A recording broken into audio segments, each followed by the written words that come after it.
Hello and welcome to another episode of Property-Pxrn, the premium property podcast. However, this is a slightly weird episode for a few reasons. One is that I'm hosting this on my own. There's no Matt today. The second reason it's weird is that we're not in Canary Wharf. We're actually in my parents' house in Dorset on a bank holiday Monday. And the third reason this is weird is because this episode's got absolutely nothing to do with property whatsoever. So if that's not your jam, please feel free to tune out and do something else. But I'm doing something a bit different today with someone who's a special guest in a very different format, and I think it'll be quite an interesting conversation that you might find interesting as something a bit different to the usual stuff that we talk about on this podcast and other industry podcasts.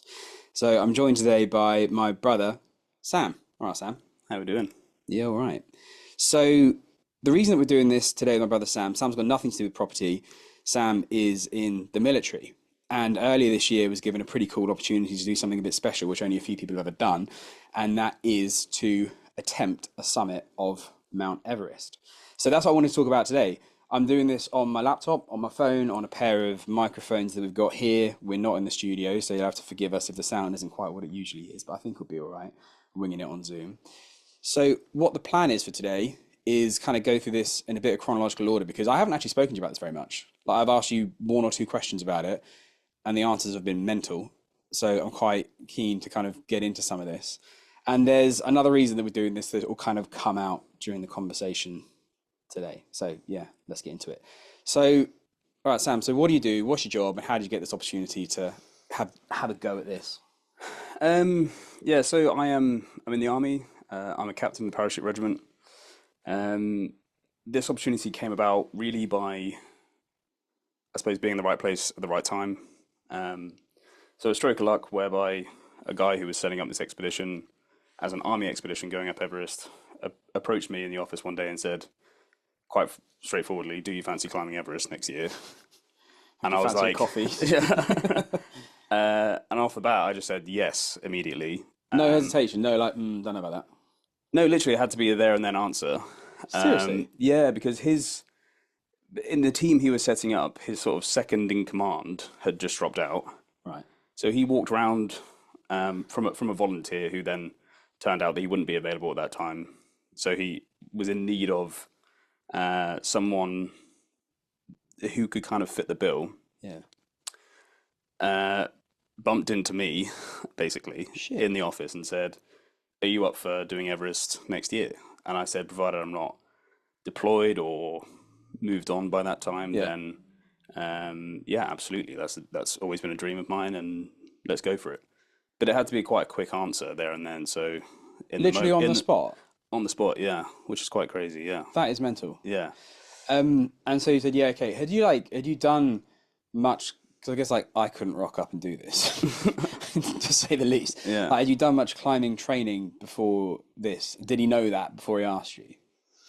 The truth is, you wouldn't. We'll go into it, but you don't really need any prior experience. Mm-hmm. It certainly helps.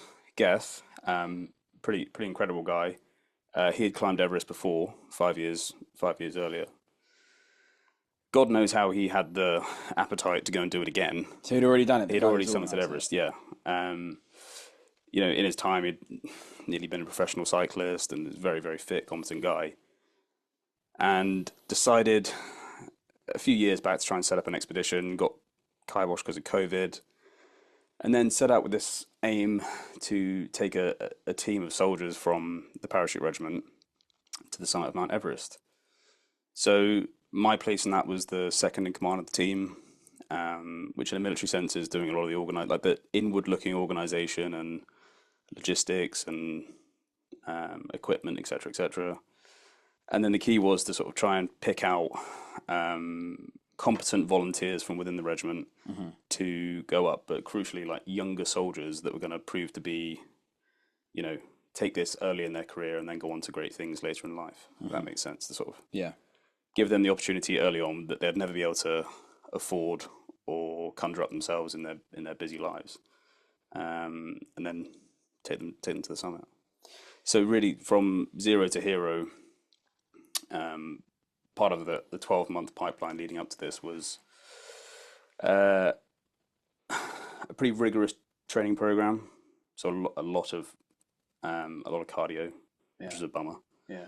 Like very long sessions on the bike, very long runs, etc., etc. A summer training camp in the Alps, a winter training camp in Scotland, which is grim. Yeah. That. Yeah.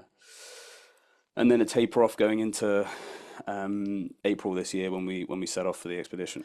Okay, so let's fast forward to then. So you set up for the expedition and you're on the way there. I gather even, am I right in thinking that even the landing of the plane into Kathmandu is a bit sketchy? It's not like a Yes. proper sketchy airport. Yeah, Kathmandu itself is the most like precarious airport in the world, I think. I think it doesn't have something to do with like auto guide for the pilots. They always just thumb it.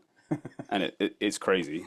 There was a crash there recently. I don't know if you saw Yeah, it. There yeah, was I saw, actually, yeah. it's carnage. And all of Kathmandu is amazing. It's great, but it's like a big, sprawling Asian hustle and bustle city. Yeah, But it's all chaos. yeah, So that in itself is an experience. yeah, I bet. And then, so land in Kathmandu, get some stuff together, and then you trek to base camp? So we got a small Cessna type plane Yeah, from Kathmandu, about 45 minutes northeast up into the valleys, yeah. to a place called Lukla Airport, which is your Indiana Jones Is that the style. proper mental airport? Yeah, that's the off the edge of the cliff Yeah, yeah, airport. yeah. That's insane. Yeah. So you come in and just pray that Yeah. this pilot has. And they are really really good pilots. They screech into the runway. They have like no room for maneuver. Yeah, And the workhorses of the valleys, these little B-3 helicopters, Yeah. are buzzing in and out like flies. So you just hope, basically, Not in the way. that you're not going to smash into one. So we land there, and then Lukla Airport is the start point for the base, the trek into Everest Base Camp, yeah. which we did as our acclimatization phase. Okay. Which some people either skip that out completely if they're like high flying, high paying clients Yeah. for Everest, or they rush it. But we took about 2 weeks to slowly acclimatize on our way up. Okay. So Lukla Airport, I think, sits at like 1,800 meters, and base camp sits at. If there's any Everest nerds out there listening, they're going to hate me for not knowing the stats, but I think it's at like About 5. it's about 5,300 something, I Yeah. think, but it's pretty high. It's high enough to suffer with altitude sickness. Yeah. So from Lukla Airport, go through all these nice little villages in sort of quite, I don't know, mountainous, jungly areas. It's really nice. It's like a good trek. It's a well-trodden trekking route, obviously. But you go through some amazing places, and that in itself is a really fun experience. Yeah. And we took it super slow, as in walking really slowly and only doing about 3 or 4 hours of trekking a day, and then sitting in these tea huts in these villages, just drinking brews and Acclimatizing. chatting shit and just resting, which actually really paid dividend in our acclimatization profile. So everyone got to base camp in pretty good shape. Yeah. So And people do like a trek to base camp as a thing, don't they? Like that is an adventure. That is, Yeah. 5,000 odd meters, I think, is the highest village in the world. And I gather it's like a somewhat temporary one, but that in itself is quite an ordeal for most people to do, to trek to 5,000 meters. yeah, 100%. It's no mean feat for anyone Yeah. to get up that high. Yeah. It's long days trekking. I think a lot of people do it in around 7 days, so do fairly long days, and it's quite arduous. Yeah.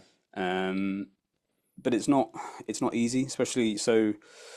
There's a point where you crest over about 4,000 meters, where the landscape changes from this kind of sort of semi-jungle environment to moonscape, completely arid, where the vegetation stops growing, nothing can live, and you go above that, and everything gets a bit grim, and you still have quite a way to push through the valleys up to base camp, and it gets colder, it gets more austere.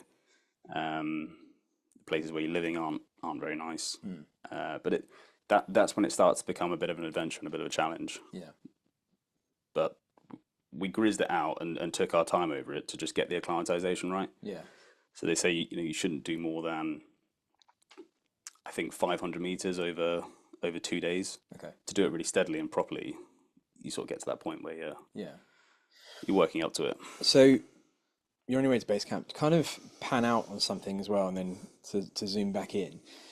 A sort of another crazy part in this is that between the point of you saying to the guy who came and asked you if you want to do this, and you're saying yeah, and making a commitment over here, to finding yourself in Nepal doing this, your fiance gives you some news. Mm.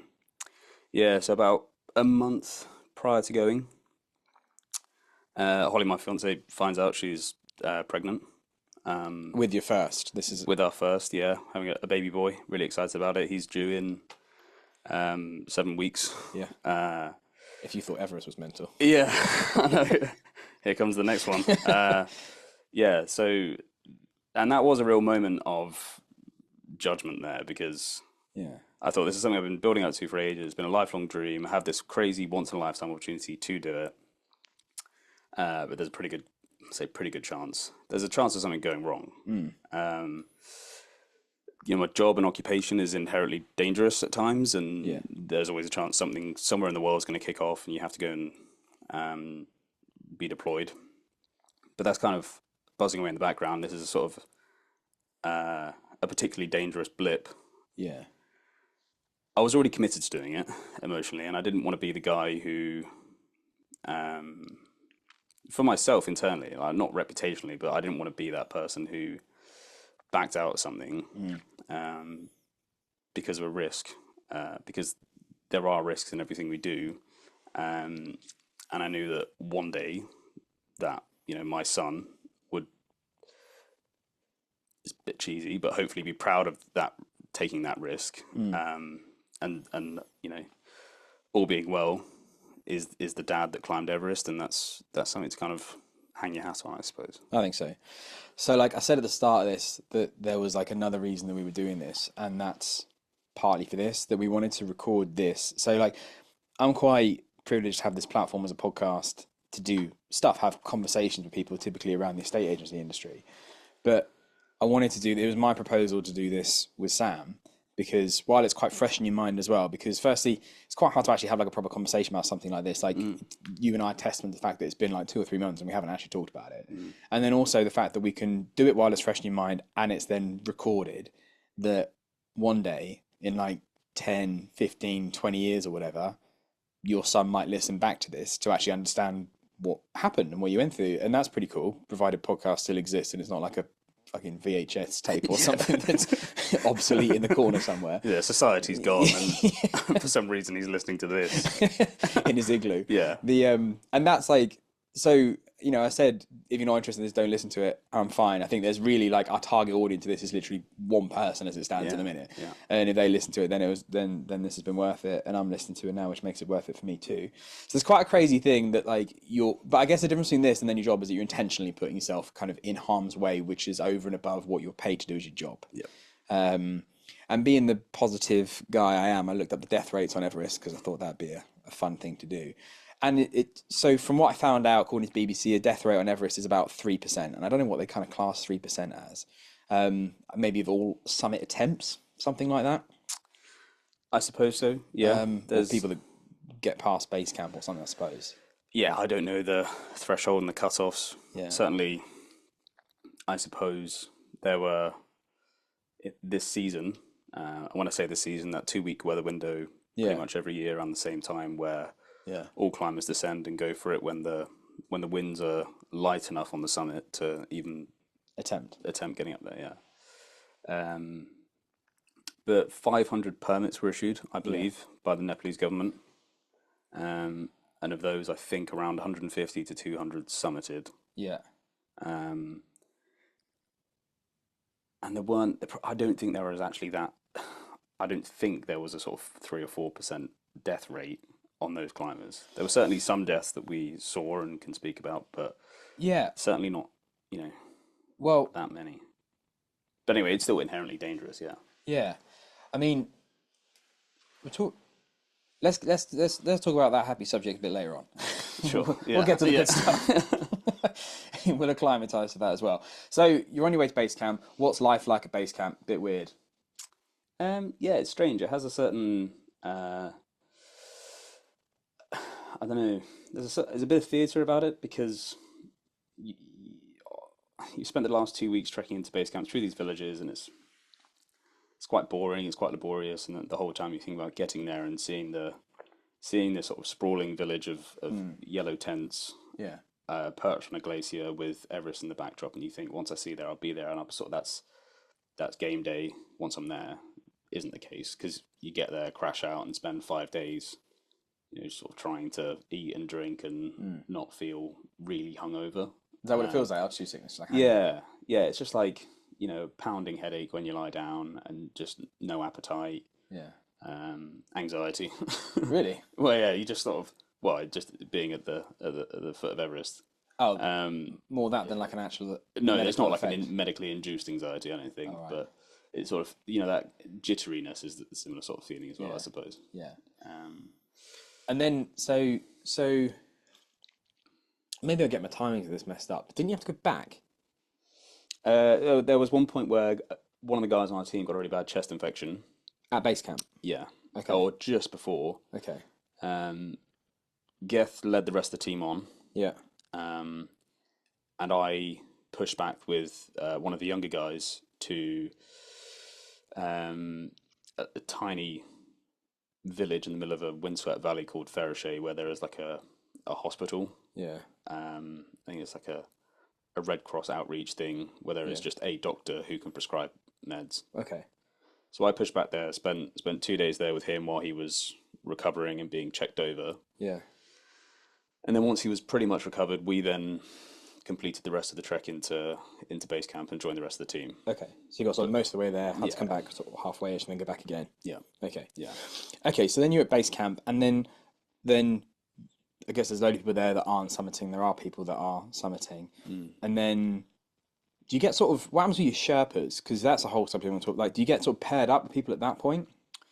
Not at that point, no. Sherpas are incredible people. Yeah. They're actually, I suppose, status-wise in Nepal, they're actually, they're not the kind of downtrodden, mangled spine of mountaineering that everyone makes I wanted to out. ask you about this, because, like, culturally it's a weird thing. So there's two different things. There's Sherpas, Yeah. and then there's porters. Right. So porters are like that is tough. It's really abstract for especially coming from a military background to see it.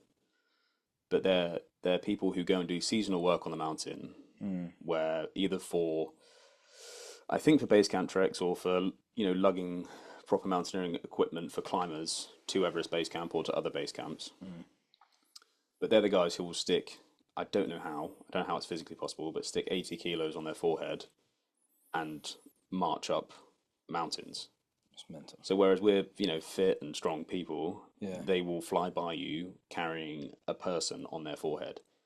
It's off the charts. They're just built different. They're incredibly tough people. The Nepalese are really, really strong people, the nicest people, polite people, but hard as nails. Like they just are. Like the Gurkhas are tough soldiers, but the Nepalese are really, really tough, hardy mountain people, especially the Sherpa types and the porters. The Sherpas are really, really cool. They kind of, I suppose, relatively speaking, do quite well financially in Nepal, and their work is probably as if not slightly more lucrative than a lot of occupations in Nepal, I suppose. So actually, there's kind of a distinction to make there. The porters is pretty horrendous, and they do carry a lot of kit up, and that's quite jarring. Yeah. But they also go there for seasonal work, and that's sort of equivalent of, the labour force. Yeah. And then the Sherpas are the qualified mountain guides. Yeah. So they were living in base camp with us. We got to know them. They do a few, they called rotations up the mountain to different camps. But they're taking, steadily over the course of a few weeks. They get there before any clients arrive, and they start taking stuff up the mountain like oxygen and food and tents, etc. So just to kind of explain a little bit there. So you have base camp, and am I right in thinking you have camp 1, 2, 3, 4 up the mountain? Yeah, and then that's you get to right. the summit. So these are different stages up Everest. Yeah. I suppose it'd be useful to kind of try and explain a bit of the landscape. Yeah, let's go for it. So base camp sits in the bottom of a bowl. with basically mountain ranges pushing out or sort of rising up at every direction, except back down the valley, which is the way you've trekked up. Then the route, basically the only route from that side up Everest is through something called the Khumbu Icefall, Yeah. which is a seemingly endless falling pile of debris and ice where the glacier falls off the Khumbu, like the base of the valley above going onto Everest, and then starts to topple down into the Khumbu Valley going down below as well. So that poses a real challenge to every climber trying to do it. It's like I think they call it the gateway to Everest. Yeah. Because it's this really unpredictable, really terrifying, quite, I suppose, physically challenging part to get through, especially for not very experienced climbers. Yeah. So, base camp, Khumbu Icefall, Yeah. which is horrendous. At the top of that is Camp 1. Yeah. It's a fairly unoccupied camp a lot of the time. Most people go straight through that along quite a flat, what looks like a snow-covered golf course, up to Camp 2, which sits close to the bottom of what's known as the Lhotse face of the Lhotse mountain, which is like a sister mountain to Everest. So you basically go up the Lhotse face from Camp 2. Camp 3 sits about halfway up that. And then from Camp 3 it's a bit of a slap and a dogleg round over something called the Yellow Band, which is like a rocky outcrop, but quite significant. Over the Yellow Band, over something called the Geneva Spur, which is an enormous spur jutting out the side of this mountain face, over the Geneva Spur, and then drop down to Camp 4. And then Camp 4 is, from there, you do summit push. So that's kind of badly explained. Anyone could kind of look up a picture of the Everest route, but that's the route, and that's the kind of the fixed route, the only route you can do, and that's where everyone goes up. Okay. And these Sherpas are doing runs back and forth between these to put supplies there. Okay. So your base camp, you get like paired up? Not at that stage. Okay. They're still busy doing their things, and then when you go for your first, what's known as a training rotation, so you might go to Camp 2 and walk, climb to Camp 3 and come back down. But that's another acclimatization phase where you climb up through the icefall. Camp 1, Camp 2, not on oxygen yet, but it's another sort of training phase, I suppose, where you get used to climbing and operating at that altitude without oxygen. So you're still trying to improve your body's ability to operate at that height. But that's really led by, well, we were led by, I think, one or two what's known as IFMG Sherpas, so the International Mountain Guide Association. Okay. They're like internationally recognized mountain guides, really, really qualified. They took us on our first, what was supposed to be our first training rotation, up to Camp 2. And then really from Camp 3 or Camp 4 is where you start getting paired up properly with your Sherpas. Okay. And then so you're doing runs beyond base camp to acclimatise up to Camp 1, Camp 2, that sort of thing? So that was the plan. All right. So very early in the season, all the ropes get fixed. Yeah.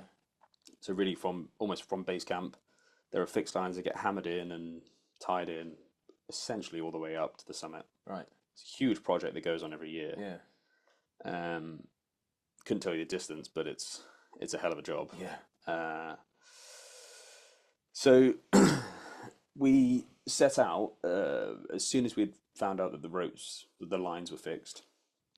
The weather was good, so we set out on our first training rotation where we aimed to go to Camp 2. So that first night we set out, and pretty much everything's done at night because it's colder and the mountain and the ice is more stable. Yeah. Just the Khumbu Icefall, or is this? Well, we pretty much aimed to climb at night. Okay. As much as possible throughout the whole thing. Yeah. A lot of people don't. It's kind of scary and less enjoyable, but... Am I right in thinking that the Khumbu Icefall is the stuff that you sort of see in movies, i.e. this is the ladders over the crevasses and stuff like that? That's the crazy looking stuff. Yes. Yeah. And that I also understand is one of the. I mean, it's all pretty dangerous, but like high danger at that point because it moves around you. Yeah, yeah, it's just so unpredictable because everything is, it's like a living beast. It's moving and enormous blocks of ice the size of houses are overhanging each other and falling off the whole time. Yeah. When you're in base camp, you can hear it creaking and cracking and exploding. Really? Yeah, and it's like 100 meters away. Shit. Um, in fact, the first night when we went to go through the icefall, so we set off at like 1 o'clock in the morning, thinking we'd be at Camp 2 by 10 a.m. that sort of following day. We got about 20 minutes into the journey and heard an enormous boom, which was a huge block of ice had fallen into a crevasse but taken out a bunch of the ladders and ropes with it. Unfortunately, no one was on there at that time. Bloody hell. But that just meant we were, Yeah.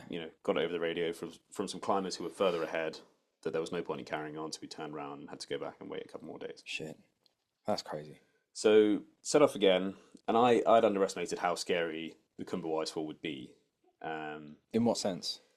It's really disorientating. So everything is, you kind of don't know where you are when you're in it. It's like a maze of these huge stacks of ice, icebergs, ice overhangs, crevasses. The route really, like, when you can just about make out climbers in there sometimes when you're in base camp and look up if they're going through during the day, or you can see head torches just sort of wriggling their way through. Yeah. But I found it very disorientating the first time. Pretty nasty place to be.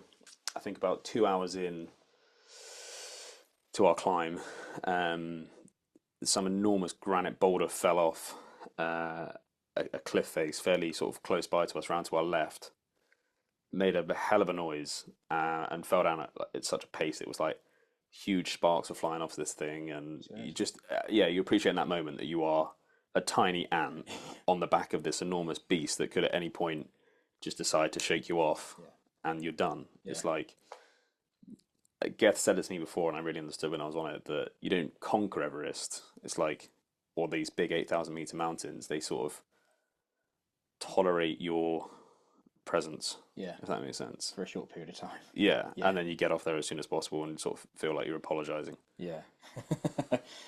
Okay, so you were saying this was the plan. So we go through the Khumbu Icefall. Takes longer than we had expected. Really hard work. Like, how long does that get through it? I think it took us like 13 or 14 hours of continuous moving. Jesus Christ. And that's like wriggling up a steep face, traversing around an ice block, going over these ladders, climbing up a rope up something, which at a movement at 6,000 meters just kills you. Yeah. Like it's like you've done the hardest sprint you've ever done in your life. Yeah. Whereas you only just kind of basically climbed up a rope Yeah. and a wall. Yeah. Wouldn't really phase you here, and it could only be 20 feet. Yeah. But at the top of it, you're like desperately out of breath. Yeah. And it's horrendous. So get to the top of the icefall, spend a night in Camp 1, and the weather came in a bit, and a bit of a storm rolled in that afternoon. So we bedded down in tents at Camp 1. Following day went on to Camp 2. Camp 2 is a bit more established, and it feels a bit more on terra firma. So not to say sort of out of the woods at Camp 2, but more people choose to stay there. It's just slightly safer and less exposed. Yeah. Camp 1 is literally just dotted in amongst open crevasses. Yeah. Okay. As they turn into the icefall. Not conducive to a good night's sleep. No. So get to Camp 2, spend a few days there, and we were talking about going from there. We're going to just bounce onto Camp 3 and go all the way back down. And then we had some reports that there was some really, really good weather, and we were so early in the season that we thought, look, we're going to get ahead of all the big operators. Probably a good moment there. Sorry to sort of jump around here. Yeah. But to highlight the queuing images that everyone sees and sort of the reality of that. Yeah. So it's basically the first question anyone asks me when I say Yeah. I've climbed Everest. which is basically to everyone. Yeah. Um, You've ever met. yeah. Or anyone who hasn't asked. It's like how will you know that someone's a vegan? Don't worry. Yeah, they'll tell tell you immediately. So yeah, that as I mentioned earlier, there is about a 2 week weather window, might be slightly longer or shorter depending on the season, where the essentially all of the people that are going to climb Everest that year are going to go up in those 2 weeks or so. There are a number of operators, so Sherpa operators who operate out of base camp and take people up, and then of those there are some smaller ones. We went with a company called Ascent Himalayas, who are really great, really professional, really kind company who took really great care of us. And they had about 13 Sherpas on the mountain at any one time, plus a bit of support staff. But then you get some huge operators who will take around maybe 50 clients. Then just so happens that sort of mountain logic dictates that at some point in that season, normally the council of Sherpas will agree that there's a certain day where the weather looks really stable for maybe 48, 72 hours, and then you get a bit of a rush. And I think there's a bit of a commercial aspect where this big operator doesn't want to be sat in base camp while these guys are getting their people up the mountain, because for them it's all about summit success. Yeah. So they all tend to go on the same 1 or 2 nights. Okay. It is a bit controversial because it ends up having way too many people on the mountain at any one time, but only over 2 or 3 days. Of a 2 week sort of season. Yeah, essentially. So, and we saw it firsthand, but we were very deliberate to avoid it, and it played into part of our planning, which was that when we were at Camp 2 and we saw the weather window had opened, we were like, right, the team's really strong. We've got everything we need. Everyone's good to go, and everyone's pretty keen to get this cracked and get to fuck. Foxtrot. Yeah. So we thought, the big beasts are going to start moving up the mountain in about 5 days. We reckon. Can never be sure. We thought if we can really get up and down before they're even on the hill, that'll be gold standard. So let's go for that. Yeah. So we went to Camp 3, and we're sort of at Camp 3 going, yeah, everyone's really strong. Everyone's good to go. How from Camp 2 to 3? How does that compare from sort of base camp to, because Camp 3 is 7,000 meters, right? Something like that. Yeah, about that. How does Camp 2 to 3 compare to base through Khumbu 1 So 2? yeah, it's not really a technical climb. There is a few little snaggy bits where you're sort of traversing through bits, but a lot of it is just one foot in front of the other, climbing up the hill on these fixed lines with the ascender handheld things that you see. And it's more of a like a physical endurance phase. Camp 2 to 3. It's also where a lot of people decide to put on oxygen, because Camp 2 sits at around 6,000 meters. So 6,000 to 7,000 is quite a jump. Yeah. Even at Camp 2, you are feeling a bit rough. Because for context, like I made note of this. For context, Mount Kilimanjaro, which is like big expedition people, very difficult, whatever. That's 5,800 meters. So like you're about to go on a hike, from Mount Kilimanjaro, the top of Mount Kilimanjaro, past the top of Mount Kilimanjaro. Okay. Yeah. So you go from 2 to 3. Yeah. Okay. So about halfway through that, we don oxygen masks just to make sure everyone is, not completely wiped out by that change in altitude. Yeah. On quite a low oxygen consumption setting. Do you have to like ration the oxygen, or is there just so much out there that you just take what you need? You do have to ration it. There's only so much that can be carried up there. Yeah. Carried by you and carried by any Sherpas. Yeah. So you do have to be sensible with it. It kind of works. So it's not like scuba diving where you take in what you need. You just kind of set it on a flow rate, so it's constantly coming out, just at different intensities of oxygen release. Okay.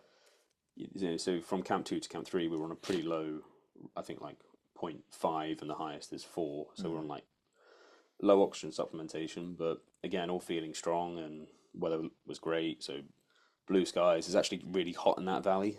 Yeah, there was some, I heard like, is this the frying pan? Mm, Yeah, and I really watched. is. I purposely didn't watch anything or read anything about any of this until you'd come back down from it. But I watched the Made in Chelsea guys thing, and it was quite interesting. But he was saying like people get like sunburn in the roof of their mouth from the sun coming off the snow, and then back up into your gob, and then burning you up there. Is that so? You talking about? Is it quite hot there? It's really hot because it's a bowl and it really catches the sun. Yeah. Catches the sun at altitude, and then everything's reflected by the snow. Yeah. So it's just nothing, and it's not very windy most of the time. Yeah. So it can turn into a really almost desert environment. Yeah. And then you always set off at night. So by the time you reach your next destination, it's early hours in the morning. But even by then, it's you might be wearing your down suit trousers, and just a thermal layer and everything else in your rucksack. But that is like incredibly hot. It feels like semi-desert environment. Yeah. Because the sun is so intense. I remember we used what are they called? Something sticks, sun sticks. But what surfers use. Oh yeah. Like so Like the like white yeah, stuff, like cricket players. Yeah, So yeah. we wouldn't sweat it off. Yeah. But it just goes to show like how hard you're working, how sweaty it is. It's all pretty. And this is like Pretty 7,000, 6,000 Yeah. meters. That's nuts, isn't it? Yeah. And so just sort of pause, like just a bit more like general information, like what are you eating? How are you eating? When are you eating it? What's going on with all that? Yeah, so we have at Camp 2, we had a little like support kitchen, Yeah. because that's when you're on the mountain, that's your sort of main point of accommodation, I suppose. So they'd cook up a lot of dal bat. Yeah. Um, Like dal, as in like we yeah, do like dal, lentils and like a lentil soup and rice and a lot of that kind of stuff. Yeah. And porridge, a lot of porridge and eggs for breakfast. And then more dal bat, I think. But as much as you can cram in. And then clearly we took up our own supply of snacks and whatnot, but you do have a limited appetite up there. Yeah, because of the altitude sickness. Yeah. And then squeamish listeners, turn away now. Where are you shitting and stuff? What's going on there? Yeah, good question. How does that work? Yeah, everywhere apart from Camp 2, Yeah. You poo in bags, Yeah. and then you have to take the bags with you. Yeah. Sort of mercifully, it's more than likely frozen in your bag. Yeah. On the way until you get back onto the frying pan. Yeah. But it is, there was articles came out this year I saw about Everest that everyone was shitting everywhere, and it's a mess up there. Yeah. I'd read a bit about that as well. Okay. Genuinely didn't find that to be the case. Did you not? No, just side note. Everything was pretty much fine. Towards the end of the season, things are a bit messy, but then there's a clean-up operation every year. Yeah. Okay. But yeah, So let's carry on the story because you're pushing on somewhat unexpectedly. To so 3. Okay, so we basically find ourselves at Camp 3 on what was meant to be a training rotation. It was a pretty bold move on an Everest climb to say you're on a training rotation and just think, oh well, balls out, let's go for it. Yeah. But the weather window, the mountain conditions, the lack of anyone else on the mountain, Yeah. encouraged us to go for it. And this wasn't particularly, I don't know, blind logic. No. We did have a really experienced Sherpa team and base camp team advising, had guests who had climbed it before and a number of other 8,000 meter peaks. So we got to Camp 3 and we just said, look, we've got everything we need. Let's go to Camp 4. If we get to Camp 4 and have to come back down, that's a great training rotation. If we get to Camp 4 and do a summit push, hurrah, let's go home. Yeah. So that's what we did. So we went from Camp 3 straight to Camp 4. Yeah. Um, And then so Camp 4 is that point what you'd class as the death zone? I think so. Yeah. So there's a number of different, I suppose, interpretations of the death zone. Yeah. One, people say it's because your body's dying. Yeah.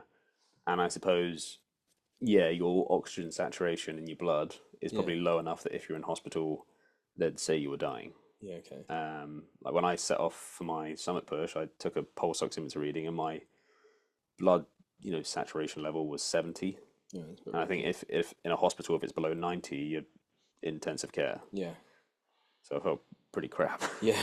But I think for me, maybe, I don't know, there was a feeling when you step off from Camp 4 for a summit push that really, truly no one can help. What do you mean? So no one is coming. There's no like smash glass in case of emergency and a Okay. helicopter. It will cost, £30,000, but a helicopter will come get you. They can't get that high. At a push, at a real push, a helicopter might get to Camp 3, but they don't really do it. A helicopter might be able to, can get into Camp 2, provided the weather's okay and provided they like strip stuff out of the helicopter. But even that, you wouldn't want to, you wouldn't want to be in a position where you're having to get evacuated from Camp 2. You're pretty far into it by then. From Camp 4, so Camp 4 sits at 8,000 meters. As we say, Camp 3 at 7, and Camp 2 at about 6, or there or thereabouts. Can't remember the exact figures. But certainly from Camp 2 to Camp 4 is a huge leap. It's like you crest over the bowl of mountains that's been surrounding you this entire time. You've been in the frying pan. You're on top of that now. So you go over, as I said, the Yellow Band and the Geneva Spur, and that really takes you onto the sort of, I don't know, I suppose what feels like the top of most of the Himalayas. Like you feel like you're up there. Once you go over the Geneva Spur and drop into Camp 4, there is a feeling of remoteness and a lack of evacuation method of any type. Yeah. And if you're there and something starts going wrong, you either need to stay there or go back down immediately. Yeah.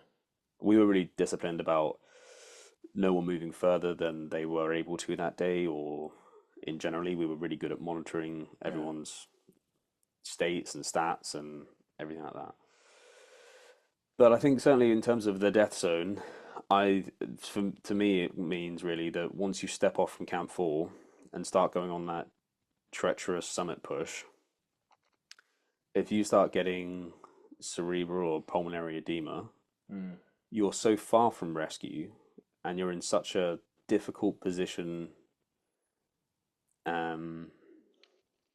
physically, even in terms of the landscape, that it's going to be very, very hard for anyone to help you down from there. Yeah. Certainly quick enough to get you to medical treatment. That's going to make a difference. Exactly. Yeah. It's actually quite scary. Like when you do leave Camp 4 and you think like, okay, if I top out at 8,500 meters and I start getting a horrendous headache quite quickly, which can happen, there's not much anyone can do, because even to down climb from Camp 4 back down to Camp 2 is about 12 hours work. Yeah. It's a long old route down and pretty precarious, and you have to have your faculties to make it, to get down.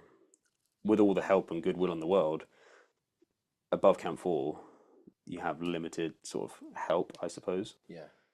And you really feel that when you step off, you're like, fine.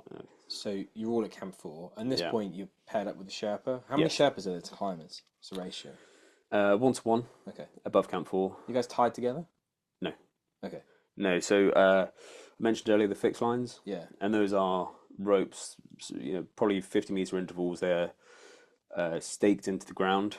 And then you have a tool called an ascender that's roped onto you from your harness. And you can slide it up the rope, and it locks on coming back down. Oh, okay, yeah. But you can kind of trudge up to it and then move it again. Yeah, okay. That's the So you're all at Camp 4. Yeah. All of yous. How many are you in your team of 8 started from Kathmandu. team of 8 from the military plus the Sherpas? Yes. Okay. So team of 8, we lose one guy fairly early in about Camp 2 through no fault of his own. He just got bronchitis. I got bronchitis. Yeah. Which is just everyone gets. It's called the Khumbu cough. It's because of like the fine silt from the what do you call it? The mountain, I don't know, erosion of the stones. It turns into this fine silt. Okay. It gets in everyone's lungs, and because everyone's sucking it in so hard, it gets really deep in the lungs and then get infected. Yeah. So lost one there. He had to turn back and go get medical assistance. And then when we got to Camp 4 that first time, we just had one guy who he had basically reached his summit. Like he was so exhausted he couldn't go any further, Yeah. and just said openly he was like, "Look, I'm not even gonna do that. I'm not even gonna do the summit push. I'm gonna start because I'm gonna slow." A really good judgment on his part, to be fair. He's a young guy. He's 22 years old. Must be incredibly hard to like make Oh that call. man, Like, you've done. heartbreaking. Yeah. Yeah. But I think truth is, it does kind of like strip all the bullshit away, Yeah, yeah. and there's no ego. It's just like, I can't move. Leave me here. Yeah. You know what I mean? And people just reach that level of exhaustion at their own rate. Yeah. He did. So we left him with, you know, care and assistance and as much oxygen and water and food as he could take in at Camp 4. Yeah. The rest of us cracked on for a summit push. Yeah. And so, sorry, just to sort of paint the picture in a bit more detail, left Camp 3 at about 1 o'clock in the morning, got into Camp 4 at about 10 a.m. that morning, that same day. So just as it was getting light and mid-morning, we got there and crashed out. And then the way we wanted to do it was to obviously climb overnight, so everything was as cold and stable as possible, so most people do. So we left at around 5 p.m. that evening. Right. Okay. It was a bit of a man test because you get in, and it's not like that's tomorrow's problem. It's like later today we're doing another marathon, basically. Yeah. So it's quite tough on the old noggin. Yeah.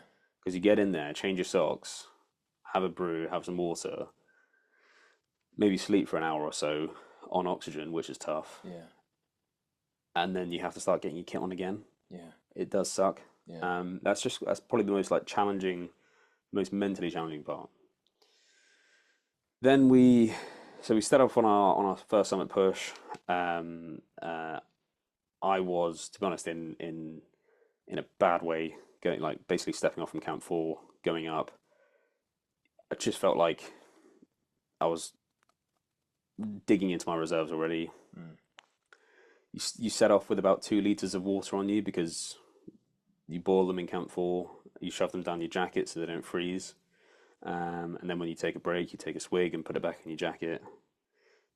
But they still freeze, even in there, even inside a down suit. And then there's as much sort of snacks and stuff as you can take, but even that was, stretching it. So, I probably, through lack of discipline, probably burnt through 2 liters in about 4 hours, but a summit push and back down can take about 16 hours. So I was like, oh man, I'm in twists.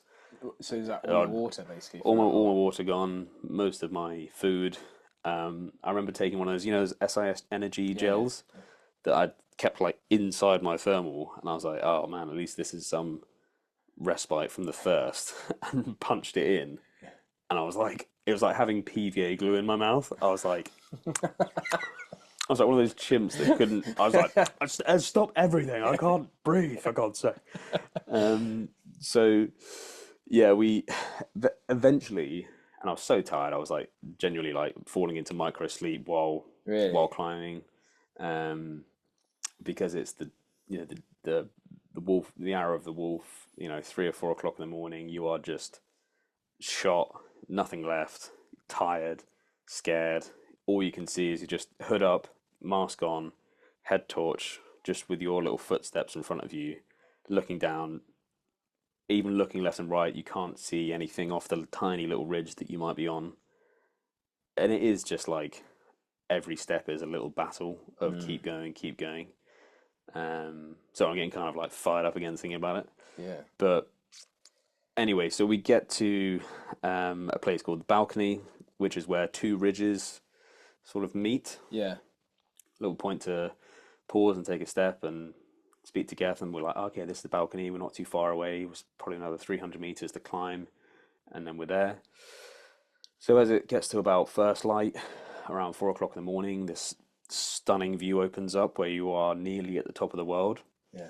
And there is I think there's something called like the Everest pyramid, where Everest casts a shadow into the distance. Oh yeah, I've seen that, yeah. And I was just there like staring at it with this terrible drop beneath me. Yeah.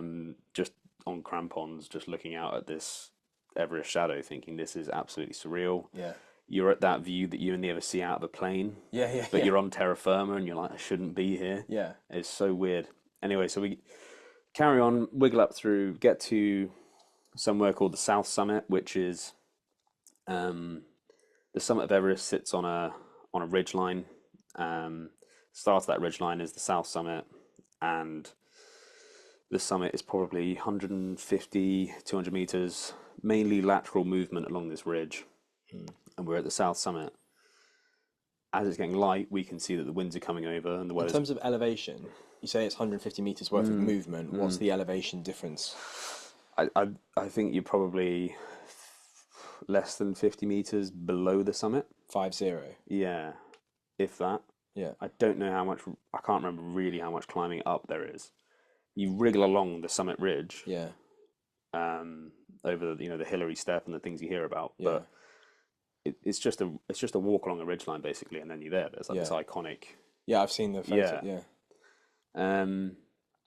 But us being at the South Summit, Is that where that photo is taken you, by the way? yeah. Okay. All right. Yeah, where I'm like, I'm so nearly there. Yeah. And that's where I was like sat there looking out at this shadow. Yeah. We start, getting radio chatter from base camp saying that the winds are picking up on the summit. They're rolling over from, I think, the northwest, so we were covered from them.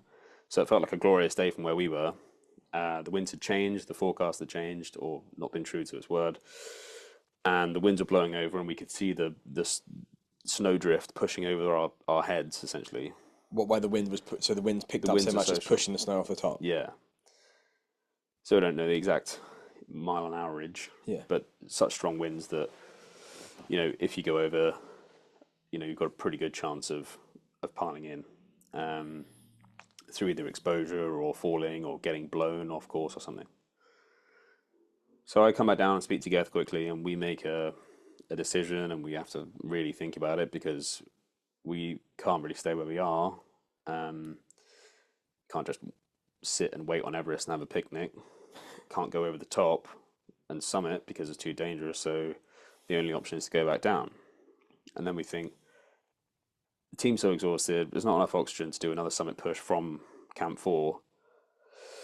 If we go down, we're going to have to go all the way down. And I mean all the way down to base camp. So it's a really, really tough call. Talked that through with Geth. Ultimately, we made the decision to go back down because we said from the outset that the safety of the team, bearing in mind it's an army team, was more important than summiting, obviously. But that really isn't the case for everyone. Yeah. That being said, we passed 2 Mongolian climbers on their way up as we were coming down. Those the two that... Yeah, we even said to them, we're getting it over the radio, you can see, don't go up at the moment. It was still about 5:30, 6 o'clock in the morning. And they were like, no, we're going to crack on, we'll be fine. And apparently they didn't make it, so they died later that day. Fucking hell. So just kind of...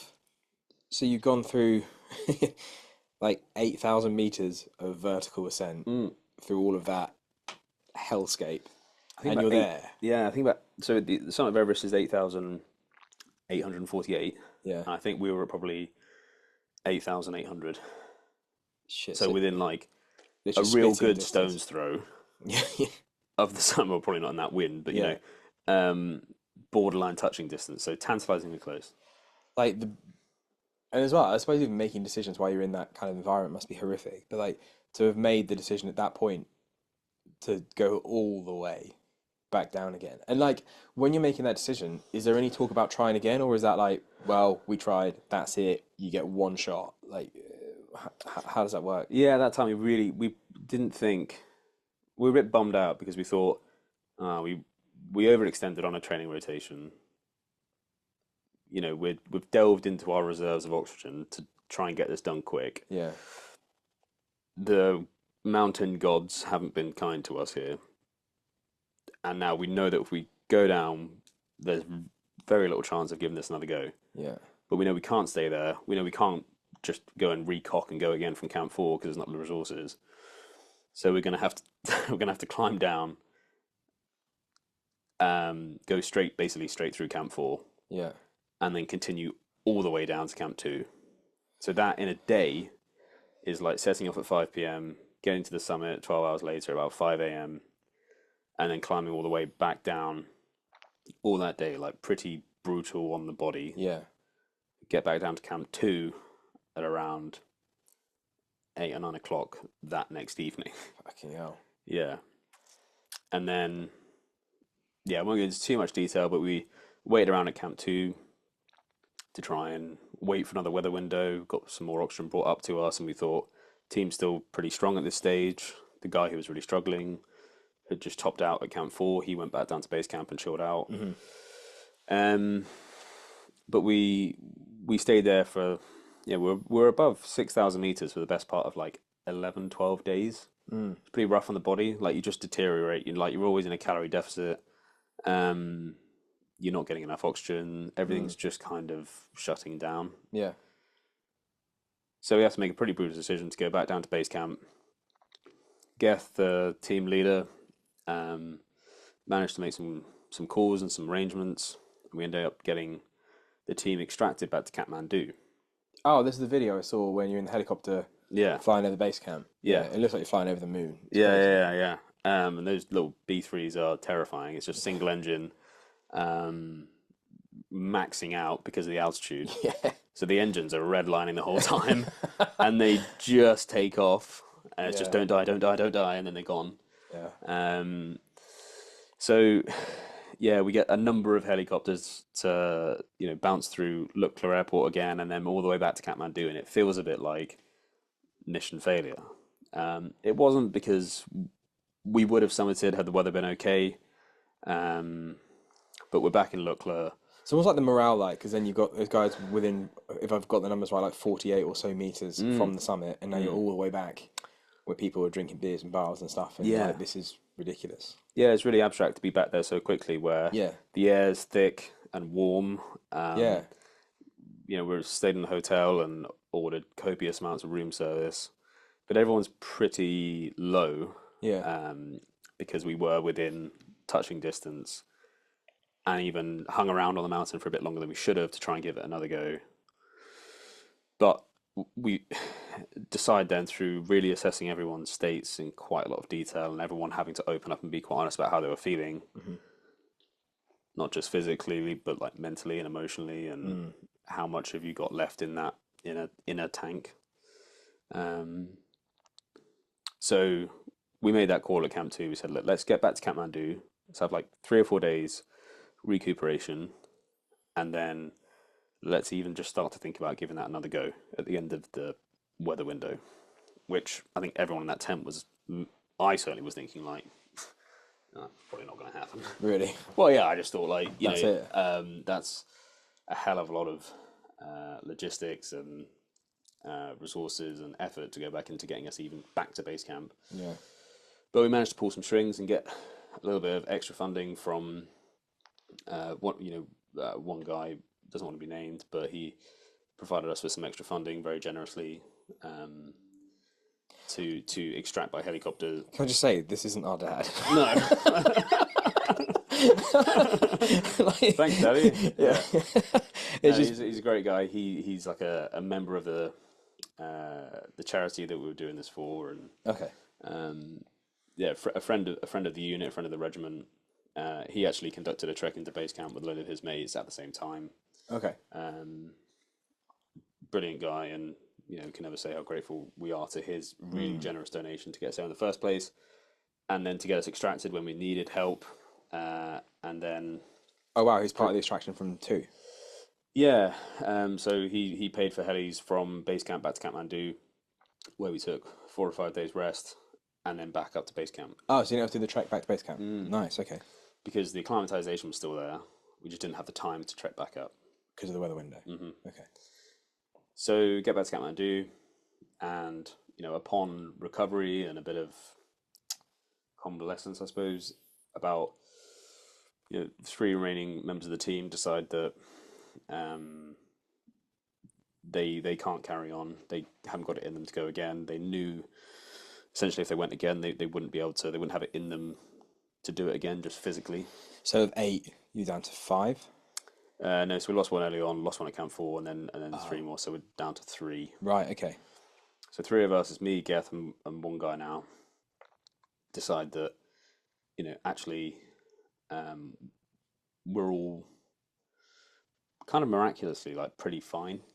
I annoyingly hadn't lost much weight. Everyone else was looking like POWs, and I was still like pretty chunky. And we were feeling far better than the others clearly were even looking. So we decided, look, let's get them on a flight back to the UK. They can go on there, they take some leave and recover. We'll go as a small, more nimble, agile team and go back up and try and give this another go to try and get, at least half the team summiting. So that's what we did. So 4 days later, we got on a ropey helicopter out of Kathmandu, back to Lukla, back to base camp. Yeah. Spent a night at base camp, recalked, got everything ready to go again, sorted out all our kit, and then went up back through that treacherous icefall, straight back up to Camp 2. Were you quicker with having fewer people? Yeah. It's not because the others were like necessarily slowing us down, but it's just everything Less when you're admin. moving in like One by one. queues, Yeah. going over a ladder. Yeah. It just takes longer for a team of like 10 to do it than a team of 3 or 4. Yeah. So we flew up, got into Camp 2, felt good, felt strong. Next period of darkness, straight up to Camp 3, again, like probably running on like adrenaline at this point and just wanting to get it done at this stage. Yeah. What was the feeling like going all the way back up through that again? Horrendous. Yeah. Like, Just really nasty, just like scary. It's the last place on earth you want to be. Yeah. It stinks, you stink, you're knackered. Like stepping off from base camp, I was even honest with myself at the time. I was like, I probably have like 20% battery. Like I had like a low battery notification in my eyes. I was like, I haven't got much more to give here, but I'm not. Yeah, I want to get this done. So let's just dig in. Yeah. So back up through that icefall, wriggled our way through that to Camp 2. Camp 2 to Camp 3 the next night. The next night, setting off slightly earlier, so setting off, say, at like 11 p.m. from Camp 3, getting into Camp 4 early hours of the morning, and I think I want to say the 21st of May. So just to pause at that point, I want to come back to the cheery topic of death. So you knew about the 2 Mongolians that had died. You saw them. They walked the other way as you walked one way, and in a matter of hours, they've expired. Yep. And so I might have got this wrong, but I kind of read about it around at the time. In the 48 hours around your summit, I think 6 people died. Yeah. There was 3 Sherpas, a Kenyan, a Romanian, and a Brit. Yeah. That was not a nice notification to read. There was a British person that died. Half of these are still on the mountain unrecovered, and then 2 Mongolians died the week before, so that makes sense with what you were saying there. And there's like a number of ways to die on Everest. Turns out, I wrote this down from what I read on the internet. You can disappear, which covers a lot of the outcomes. Yep. Fall exposure, altitude sickness, high altitude cerebral edema. Serac, is that these ice columns? Yeah, Serac, so like big blocks of ice that aren't supported and just fall. Yeah. A Serac collapse, crevasse, exhaustion, hypothermia, cardiac arrest, respiratory events. Mm-hmm. That doesn't sound like a birthday. Avalanches and earthquakes, of course. So you knew about all of that. You knew the Mongolians that had gone the other way had died. Yeah. Like, how does that play into the way you're thinking and feeling? Should we pause? Can we pause and just deal with the dog? Yeah, we could deal with the dog. Let's deal with the dog. Sorry. No, that's all right. So for anyone listening, the dog is an actual dog. This is the perils of recording a podcast at our parents' house. There was a dog at the door, but we took the opportunity to have a break and get some beers. So we're going to carry on. But the dog interrupted us at a very dramatic moment where we were talking about, you'd seen the Mongolians that had gone the other way when you'd gone back. They went for it and they died because they made that decision, which actually is just mental. Like, that goes to show that all things being equal, had you chosen that, you wouldn't be here today, which is, I know you've got logic and stuff in place, but it's a bit of a flip of a coin decision, which is literally life or death. Yep. And so how did that play into your mind? And then just talk about death, because I know it's morbid, but like this is kind of the point. And people talk about, you see all these different corpses on the mountain and the amount of people that die there. I think I read somewhere there's been 340 deaths or so in total on Everest recorded. And obviously there's a whole load of them that are still there because it's just almost impossible to recover a lot of them. And there's like, is it green boots or something? There's one of them that's like a landmark. Is this just a myth? Like, would you see a lot of this on the way up or down? I think, yeah, I think that one is a climber who's been there for a long, long time, who someone said they saw, but I don't know if they did. But apparently down in a crevasse now. But a lot of it's a grim reality of it, but a lot of the bodies that are left up there essentially get, that kind of, I suppose I see it in quite a nice way, that they kind of get buried on the mountain, Yeah. in that the mountain kind of takes care of it. Yeah. In that there's no these myths about the route being strewn with corpses just isn't the case. Did you see any corpses? Yeah, which we can talk about, but certainly that there's not like many generational hangovers from the 70s of some tragic case of some guy being stuck there. Yeah. There's just too much geological movement going on and ice flows for anyone to really be in a position where they're just stuck there indefinitely. And when they are, they're probably going to be moved by climbers. So like you're in the military and like maybe you have, maybe you haven't, I don't know, but death kind of comes with the territory to a degree. But then was it a bit of a somewhat fucked up feeling when you see these corpses that are just doing what you're trying to do, maybe better than you, maybe worse than you, as you walk past them and you're like, oh, this guy tried to do what I'm doing and he's still there. Yeah. And I suppose it touches in a slightly different way to anything you might see on operations. Because these are people who are just like aspirationally trying to do something amazing in their life. And you feel the same thing, had the same goal. And because everyone's covered up in the same way, everyone's kind of the same climber anyway. Yeah, okay, yeah, that's interesting, yeah. So there is a sadness that comes with it, and it is sombering, but I suppose when you're in it, when you're on the pitch and moving and climbing, I don't know, but for me, I go into that mode where it doesn't really tend to affect me in the moment. I'm not like awestruck by something I've seen or devastated. I'm just like very matter of fact and quite stiff upper lip about that kind of stuff in the moment. But I suppose there were two particular dark points on our second summit push. So just to sort of delve back into the story, the smaller team is now at Camp 3, down on Camp 4, actually feeling really strong, in good spirits, because we think, you know what, there's not many people on the mountain. We can go at our own pace. We're not going to be interfered with by anyone. Was there not people on the mountain because you sort of missed the wave of people? Came in the middle of the... Yeah, okay. So we're then at a place where we're ticking along quite nicely. We feel good, we feel strong, we're all acclimatized, and we know we don't feel the effects of altitude like someone else might. Yeah, okay. You know what I mean? Yeah, like we kind of got that. So long. Yeah. We kind of got that warm and fuzzy feeling that we're going to be okay with the altitude. Yeah. But get to Camp 4, go to step off from Camp 4 at around, again, 4 o'clock in the evening, or in the afternoon, sorry. As I get out the tent, firstly, I feel terrible. I don't know why. But suddenly? Kind of, yeah. I was like led down. I had like one of those little boil in the bag ration things. Sort of thought it was okay. I went to put my crampons on and I was like confused by my crampons. Just didn't really remember how to do them. I was like, that's fucked up. That's what a lot of people say about altitude, is that they really get confused. Yeah. And I kind of, just kind of had to take a moment, sit down, get my wits about me again. Sort of steady myself, but getting out of the tent on that day, on that afternoon, I really felt like I had the flu.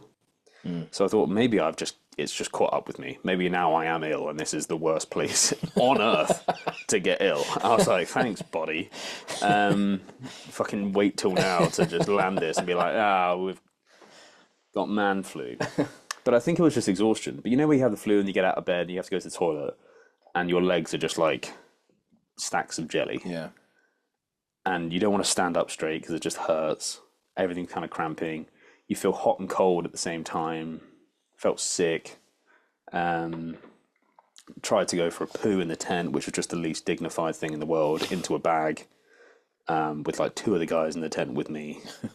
So rough.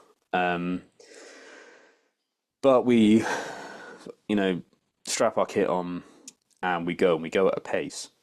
And actually, that was good for me. I kind of got the engines going again, and start sweating and panting again, and you're sort of back in the groove. Yeah.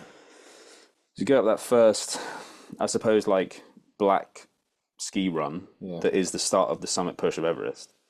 So Everest, the top of Everest, kind of sits above Camp 4 and seemingly looks like another mountain on top of all the other mountains that surround it. So we go up that black ski run, and as we kind of approach the top of that, which I don't know, it's probably 300 or 400 meters of just straight up, horrendous on the body, just side note, but the way the fixed lines go straight up and the way you're climbing and leaning forward, it's just like the least natural feeling. It's like the least natural way to climb. So you slide this ascender up and take 2 or 3 steps and you're gasping for air. But also because you're going straight up in these huge boots with solid crampons on, you just kind of walk up a bit like a penguin. It's like not glamorous at all. It's not like, this is Everest. I'm like going from a bit of, technical kit to technical kit. This is just like zoop, step, step, step, breathe, breathe, breathe. I'm in agony. Like your ankles are killing you because of the angle that they're at the whole time. Calves are cramping from like the get-go because you're at that angle. Legs have nothing left. Your abs are cramping from breathing so hard. I found it just so horrible. As a physical endeavor, it was just really rough. But anyway, we're tabbing up that, get to the top of that sort of first feature, which is like the black ski run, as I say. Is this, just to put some context in it, is this where you'd got to the first time? Much lower down. Okay. So we're sort of retracing our steps again. Okay. But that first face is just like a grim slap and welcome to the summit push, which is where you're just trudging up and seemingly never ending as well, because your head torch can't reach the top of it. So you're just on this like treadmill. Yeah. And time seems to slow to a glacial drip where you check the watch, you'll be like, okay, let's go another 15 minutes. Literally a minute hasn't gone and you're just aching for some sort of respite. But we eventually top out and notice that there's a bit of a like 2 or 3 climbers stationary and looking in around in a way that isn't normal. So we approach them and we realise that one climber, it's really sad, he's on his back and he's not in a good way. You can hear immediately that he can't breathe properly, so it's pulmonary edema where your lungs fill up with liquid, a bit like COVID. Really not very nice. Probably cerebral edema because he just doesn't look with it at all. Yeah. I think for some reason he's probably been out there since the night before or the day before, or somehow got separated because he was just on his own but still alive. Fuck. So rough. So we stay with him for as long as... What nationality was he? Don't know. No way of telling. Really? No. That bad? Couldn't talk? No. Shit. No, just out of it. But we realised that his bottle or mask wasn't hissing, so he's not getting any oxygen. Hands and everything were very badly frostbitten. And, his face was a bit as well, and you could just tell that he was... in as bad a state as it's possible to get and still be alive. Fucking hell. So we felt really bad for him, but where we are perched on this side of the mountain, and when we spoke about the death zone earlier, there is very little you can do for other people in those moments. Yeah. So even if we had even the capability to extract him off that mountain back to Camp 4, and even if beyond there we could have gotten to Camp 3 and then to Camp 2, you're probably talking about like a day of continuous movement to extract this person over drops and abseils and cliffs and exposed drops. Like I don't know, just visualize it. You know, when you're skiing and you reach that point where you just can't see beyond. Over, yeah. Just imagine like constantly living on that Yeah. precipice, Yeah. but you're on the slope. You know what I Yeah. mean? You're over the drop. Yeah. So we kind of know he's not ambulatory. We can't move him. So our team medic, who's a medic trained to a really, really high standard, gave him some drugs, gave him some oxygen, and we stayed with him for as long as we kind of safely could. But I think the sort of the drugs and the oxygen would have, sort of Giving him comfort. given him comfort over the threshold. Yeah. And like, I don't know, listeners might say like, you're a bastard for stepping over someone who's dying. And I had grand visions of going into it thinking, I'm a big, strong guy. If I see someone who's dying, I'll just chuck him over my shoulder, take him to the summit and back down, because that's the kind of guy I am. It's just not true. Like, when you're there, you are firstly like, scared for your own life at all times. You're precariously perched on terrain that humans shouldn't really be on and can't really function on either. Yeah. So the idea of extracting someone is pretty much impossible. So we did as much as we could for him. And I don't know if he was still alive when we left him or not. And that as well speaks to the death zone thing that we spoke about, which is you are dealing with life and death. You step off from Camp 4 knowing what everyone else knows, that no one's coming to help. Yeah. There's no cavalry coming over the hill. There's no helicopter. There's nothing that can really do anything at that stage. No. And that's a really scary moment. It's a really dark, really scary, lonely night where you're not really talking to anyone else. Yeah. You're just in your mask, in your hood, in the dark. Was there, like, or maybe it's unspoken, but so that guy was on his own, and presumably he was with a team. Is there like a rule or unspoken rule or explicit rule that like if you end up like that guy, the others carry on because there's nothing you can really do for the person anyway? Yeah, it depends on the team. So, for us, we wouldn't have allowed ourselves to get into that position. Right. So the moment, because you can catch it early. Yeah. So if someone starts showing the signs, like our guy did at Camp 4 on the first attempt, we wouldn't have let him go, let alone he not make the judgment to go. Yeah. So that's one thing. The other thing is, if you go with these other operators, you might be with 50 other climbers that you don't know. And even if they really, they were your best friend, there's probably not much they could do for you. No. So if you sit down and this does happen, that you can, and I've kind of felt it a few times, like you might sit down and think, oh, it's good to take the weight off. And then 2 minutes later, you're thinking about being back, having a pint, and you'll be asleep and you're like, what? You'll panic and think, oh, I've got to wake up, shit. Because if you slip into that nap while being a bit hypoxic and in that condition, you can very quickly slip into a permanent nap where you're just not going to wake up. Yeah. You'll run out of oxygen and you'll just be... That's it. Night. Gone. Which, that's how people die as well. Yeah. Kind of. Yeah, that does make sense. It's just exhaustion, stop, sleep, gone. I think horrific set of circumstances. I guess there's nothing that you can, there's no point over analysing it, either anyone listening to this or yourself as well, because like, even if you had the means to do something about it, which you probably don't because there's nothing you can do, to do that would endanger your own life. Yeah. And everyone, I guess, goes into that situation knowing the risks.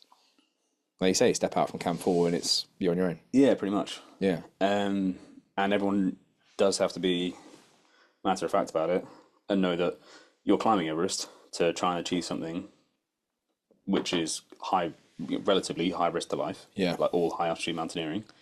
If you're going for the, that peak, like the highest peak, there's a decent chance something will go wrong. So you have to manage yourself and manage your own risk appetite. Yeah. And if you get it wrong, I suppose there's a general acceptance that it's not really on anyone else to sort that out for you. Yeah. Certainly the way I saw it, and that's why I felt that stepping off from Camp 4. You sort of signed your own waiver. Kind of. Yeah. Like, it's no one else's responsibility to risk their own life, I suppose. Yeah. to get you out. Everyone's doing it anyway for their own thing. So certainly within our team, we wouldn't have let it get to that point, and we didn't. We're really, really robust about that. But I suppose for other climbers, they make their own judgments, and if they get themselves into a state where no one can help, that's it. I don't want to sort of jump ahead of the story, so don't answer in a way that does. But you went past this bloke, and then you came back. Was he there on the way back? Yep. Shit. No. Yeah. Yeah. Well, that's it then. Yeah. Covered in snow and pretty dead, and we stopped and had a moment. Yeah. Best I could, said a little prayer, and That's it. went on our way. But he's I don't know what happened to him from that point on. No. Sounds really callous, and I don't like myself saying it, and I don't even like thinking about it in hindsight. But I knew in the moment, and I've learned this, you have to sort of retrospectively trust your judgment in that time. Yeah. Because you know in that moment if there's anything you can do. Yeah. And it's not like I could go back now and go, oh, if only I'd just, tobogganed him down the mountain. Yeah. And got back to Camp 4 and then somehow got a helicopter to Camp 4. It's just not going to happen. So anyway, it was what it was. Really sad. Really, it still upsets me. I don't like to, think about that too much. It's just a matter of fact. The other I'll come on to the other spooky one, but we push on from there. Go back up, past the balcony, back to the south summit, where we got to the first time, knew it well. We're there earlier, so it was still really dark. It was around 2:30, coming up to 3:00. And then this moment of excitement builds where you realise, oh, hang on a minute, I'm about to go over the south summit and onto the summit ridge. And once I'm on the summit ridge, pending a huge disaster, I'm going to summit. So then you get the second wind, change your oxygen bottle, have a drink of water. You can kind of make out in the distance this shape in the darkness that's the ridge. Takes a lot longer than you think it's going to take to just move that 150 meters. And I suppose we went over what used to be the Hillary Step, which was a really significant sort of little rock face everyone had to go over, which I think might have moved or changed since the 2015 earthquake. But we wriggle our way along the ridge, and as we do, reach a point where what appears to me to be a climber sat down on the summit ridge, just looking back down in the direct line towards Camp 2.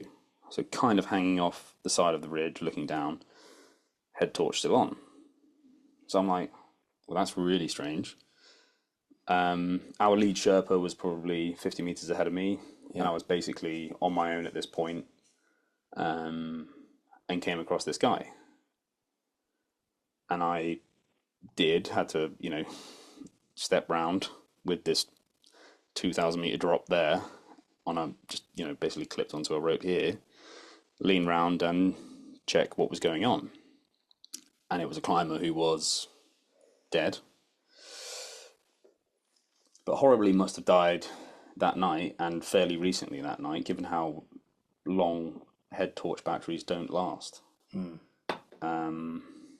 So I don't know what happened, whether he had summited early that night or on the way back down, or maybe the night before, and somehow his head torch was just still on. But it was this really eerie moment where I thought he was alive, so I went up to check on him and get him up and moving again. And he was just a stone-faced body on the summit ridge. Jeez. It's just really, really horrible. And I was a bit like deliriously tired at that stage. Yeah. So I didn't know whether to try and do something. I was a bit confused as to what to do. I was a bit like, you do get told, don't interfere with bodies, because, certainly from the summit ridge back down to Camp 2 is basically a straight drop. So the route from Camp 2 dog legs round all these camps, Camp 4, and then up to the summit ridge, but back down here is Camp 2. Right. So if you interfere with a body or release a body or try to move a body, you might be releasing 100 kilo dead weight. Oh my God, yeah. Onto a camp below. Shoot. So, yeah, really, the judgment there was he's dead, he's on the rope, he's at least kind of secure. Yeah. I have to, as you kind of do when you pass people on ropes, is like carabiner past him Yeah. with one, and then carabiner past his carabiner again with the other, and then carry on. But it was so bizarre. It was really, Yeah. even the moment I was like, that was a fucked up moment. I didn't like that at all. Yeah. And even had this weird kind of feeling in the back of my mind that he definitely wasn't, but that he was still alive as I was moving off. And I kept going, like, almost turning back, thinking, surely not. Like, that couldn't have just been someone who died on the summit. Well, you're so delirious that you thought you might just be sat down or something. Or that I'd misjudged something, or that even, weirdly, that he was kind of, I don't know, this weird kind of, I don't know, tug in my mind was kind of taking me back to him, thinking I need to do something about it. Yeah. I guess that's just human nature, that you would want to do something about that in any normal circumstances, but where you are is not a normal circumstance. No, absolutely not. So, yeah. There's something about the head torch being on that is really, something more eerie about that. There's something spooky about it. Yeah. Yeah. It was like, that's a sign of life. Yeah. That they're up and moving, and you would think it means a good sign. Yeah. Yeah. So that was really horrible. And it's crazy that both these things are like right at the final push, which shows how dangerous that little bit is. Yeah, and I think, truth be told, I think they probably both, don't know, but I think they probably both summited. Yeah. Maybe summited the morning before, and they always say that's, just coming down from the summit is the most dangerous point, because you get summit fever and you lose judgment and you just kind of sprint to it. Yeah. You lose your discipline about like oxygen or kit and equipment or gloves or whatever, and you kind of don't leave enough in the tank in whatever regard to get yourself back down. Yeah. So that's pretty crap. And like, you feel for them because you're in the same summit fever emotions getting up there. But anyway, about 20 minutes later, eventually I do drag my carcass up this little ridge to the summit, and clip into a little rope that is, or like a little harness point that is up there, carabiner into that, and collapse flat on my back on the top. That's really cool. Yeah, and have a moment where, oh my God, I've done it. Yeah. But then immediately a moment of, I've got to go all the way back down again. that's even worse. So, because when you sent me the photo, but it's very dark at that point. Yeah. So can you see anything? No, it's like looking out of a plane. We can see the tops of clouds under the moon. Actually, just as a quick side note, like just to give some sense of perspective in this, I think, correct me if I'm wrong, but just in feet, because when you fly on a plane, you think in feet. So a commercial airliner can fly at 31,000 feet. Yeah. And the top of Everest is around 29,000 feet. Something. Yeah. It give or take a bit. It's there or thereabouts. Yeah. So you kind of you're not very far off walking to a plane. Yeah. Yeah. Which is just insane. But I guess you had the view of the Everest Pyramid the first time around, so you got that. Yeah. And then, just as it happened, the other two guys I was climbing with were about 10 or 15 minutes behind. And I think the temperature on the summit that evening was like minus 35, minus 40 with wind chill. So, as best I could, I kind of got this little flag out the top of my bag, ripped it out, and it's just devastatingly cold because the sun hasn't come up. So where I took one of my gloves off to undo a zip and then held the flag, I was like, it starts aching like that quickly. Even though you've been working and moving and you're sweating, you stop for a second and like I could feel my hand seizing. I took my phone out of like my inner pocket of my jacket because my admin was terrible. I should have got a GoPro or something. I was just a twat. Took my phone out, gave it to the Sherpa who got up the top first and said, "Take a quick picture." He did, and as is customary with Sherpas, he took a crap picture with a huge shadow of my phone under his head torch. I did say to you before you went, I was like, Pixar, it didn't happen. And then Yeah. you came back with the worst photo. Oh, the worst photo. Anyway, I waited just long enough while like flexing my hands as best I could and toes on the summit to get up, and I could see him coming up the ridge, and I was like, "Come on, buddy, we need to get a picture together at least." And we did get one crap grainy picture. Yeah. And then just as the sun was coming up, I'd had enough and decided that like I needed to get moving because I could feel, everything starting to, even though the sun was coming up and the temperature was coming up as well. I just needed to get moving and get myself back down. Yeah. So I just said to our lead Sherpa, I was like, Lappa, let's start making tracks, which we did. There's one other moment of like death, which was the night before, the British guy. Yeah, he had a really, it was a really nasty episode on essentially this summit ridge. Is this the one where there's photos? Because I think I've seen the before and like Sorrel, my wife, showed me before and after photos. There's like people there on a ridge, and then the next photo, there's not, and there's a hole in the ridge. Yep. So I think where there'd been bad winds the days leading up to that, they'd built up a snow overhang called a cornice, which is really dangerous because you don't know where that overhang is exactly or where the firm ground is. So everyone kind of treads lightly through it. But if that snow goes, you're just relying on... Sorry, if you're moving laterally at any point, it's easier to just have a carabiner on this rope between two fixed points. So that's your sort of closed safety loop. But where these guys were on this ridge, and there were probably too many of them on that point at one time on an overhang. Don't know what time of day it was, but it might have been, getting warmer, so things are less stable. Or too many people had gone over it that day for it to be stable. But that bit of snow was basically a mini avalanche from the top down. Right. And I think where that had collapsed and taken those climbers, that bit of rope had failed at one of the anchor points. Right. Which means that closed loop is now broken. Yeah. So there's nothing to stop that carabiner staying on that rope. Right. Which is, it's not bad drills from those climbers. It's just what you do when you're moving along those parts.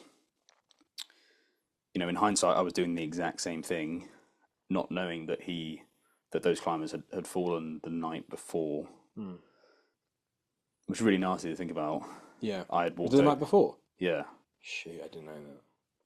I actually have a picture where Sam, the other guy with us, took a picture of me on the way down, so sort of facing with the summit behind him, facing along the summit ridge and away over the sort of panoramic view beyond. And I'd turned back, he had his GoPro out, and I just went, hey, like we've done it. But in the background of that picture, there is a rope hanging down the side, and you can see where the snow had collapsed out of that ridge. Oh my God. Which is like the stuff of nightmares. Yeah. And so sad that it happened to this Brit, who sort of would have been fairly near us in base camp. Sounds like an awesome guy, like CrossFit gym owner, like by all accounts a lovely bloke, and just out there, trying to live his dream, and he got super unlucky. So just luck. That's just terrible luck, and that's part of the risk of it, I suppose. Just going back to the summit for a second. So two questions. How big is it? I don't know. Like the size Probably of a like- double bed or the size of a... Probably the size of a double bed. Okay. Yeah, like a mound around that size Yeah. with prayer flags in it from over the years. Yeah. And like the feeling, was there like emotion when you were up there, or was that more when you came back down? Were you just absolutely clapped when you were at the top? There was a little moment of like, Holy shit. take this in because this is it, and you'll only be here once in your life. Yeah. This is incredible. Yeah. And I suppose through vanity, I was like, I am now a person who's climbed Everest. Yeah. Whether I'd die on the way back down. Yeah. I'm now a person who's climbed Everest. I was like proud in that moment, but then knew, acutely the dangers at that point. But knew that, and they always say that the most dangerous bit is the down climb. Yeah, I was going to ask about this because apparently the descent is much more dangerous than the. Yep. What is that? Just through fatigue, or is just the actual motion of going down is harder on the legs or something? I think a combination. Okay. It's one is kind of switching off, so you get a bit. Complacent. Yes. Yeah. I certainly did. Like you probably take too many steps on not stable enough ground because you're just trying to cover the ground to get down. You've been doing it for so long that you feel you do just get complacent doing anything. Yeah. Hands hands in the air. There was a point on the summit ridge, and I'm sure if my son listens to this in like 20 years, he'll probably slap me. But there was a point where I was really tired as well, where Sam was behind me and he said something to me from about 10 meters away, but I was like not clipped in on the ridge. And he started speaking to me and he sort of like, I can't remember what we're talking about, but for about like 2 or 3 minutes, I was just stood there completely unsafe on the summit ridge. And he was just like, you might want to clip in. And I was like, oh yeah. He was like, you maniac. It's so stupid. But I think you're just really tired, a bit elated. Yeah. Just desperate to get home and get down and everything, get down safe. Which in the end we did. We made our way back down to Camp 4. Couldn't tell you what time during the day. It was just that afternoon we just got into Camp 4. Boiled up some water, had some hot juice, kind of recuperated as best we could. Every fibre in your body wants to stay at Camp 4 and just suck oxygen, but you can't. You have to keep moving because you have to have enough to get back down. So that's what we did. We sort of stayed there for about an hour. Just took the weight off the feet for a bit. It's quite brutal, only an hour, but after all that. Yeah, it's just because you wanna get moving as soon as possible and get down as soon as possible for a number of reasons. But really, oxygen being a key one. But just to sort of paint a bit of detail, it's like very, very tired, very, very dehydrated, very, very fed up. Everything kind of aches and hurts, and your joints hurt. Everything's inflamed. Every tiny little niggle that you might have had at one point in your life seems to flare up again. Your ankles are killing. Your feet are absolutely on fire. I think you kind of like wear through the fat pads. Right. Like people who do a lot of marathons don't have any fat on the bottom of their feet. Yeah. Unfortunately, I had loads. But your feet are incredibly sore. So I think it's just like really down to the bone in your big mountaineering boots. But anyway, stay there for a bit. Cracked on back to Camp 3. Went straight through Camp 3 and back down to Camp 2. So another mammoth day. Went all the way from the top to 2. Yeah. Bloody hell. Yeah. And when we did, Sam and I, Geth was a little bit behind us because his, it's how hard it is. Geth's Sherpa, the Sherpa at the rear of our pack, was flagging. He was exhausted. So Geth was kind of with him, helping him down. But Sam and I got into this tent, and at Camp 2, our little chef, who was a great guy. He used to be a Sherpa, but just too old and fed up with it. So he's now a little mountain chef. He came in and he was like, "Oh, congratulations!" I was just like, "Cheers, buddy." Like I couldn't muster the energy to kind of get up and hug him. I was just like on the deck. Yeah. He was like, "Get up, you'll get cold." I was like, "Bro, just leave me. Just leave me. I'm gonna spend some time here." But eventually sort of muster the energy to get yourself sorted out and get the boots off and do the admin that you need to do, which I suppose it sounds really cheesy, but it's like where being a soldier is really useful because all throughout training and experience in operations, it does get drilled into, and you learn the importance of the devil's in the detail with the small bits of administration. Yeah.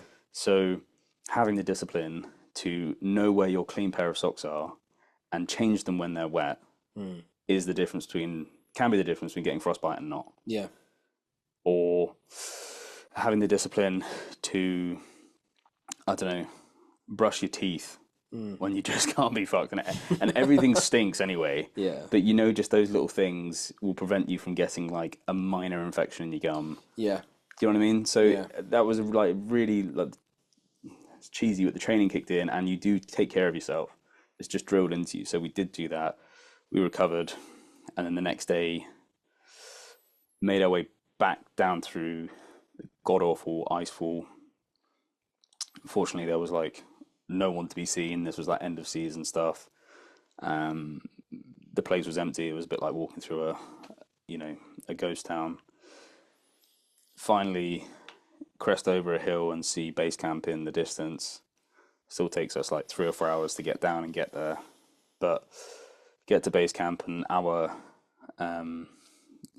base camp manager and little team that were there come out to greet us with a beer and the sort of Nepalese throws they put around you. Yeah.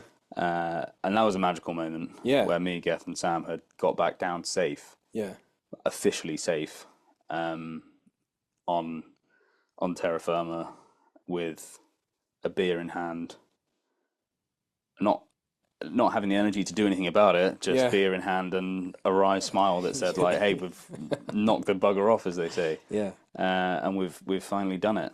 And now the relief, I suppose, the overriding emotion at that point was the relief that the whole X-bed was actually a success story and not a nearly did it but got weathered off story. Yeah. So almost, solace for the rest of the team that got to the South Summit and got weathered off. Yeah. It's kind of just like confirmation from them as well that had it not been for a bad luck and a weather change, that they would have summited. Yeah. And ultimately, they did climb the second highest mountain in the world, which is the South Summit of Everest. Yeah. They just didn't get the luck to make it on the day. Yeah. And so then you're at base camp. How do you get back down to Kathmandu?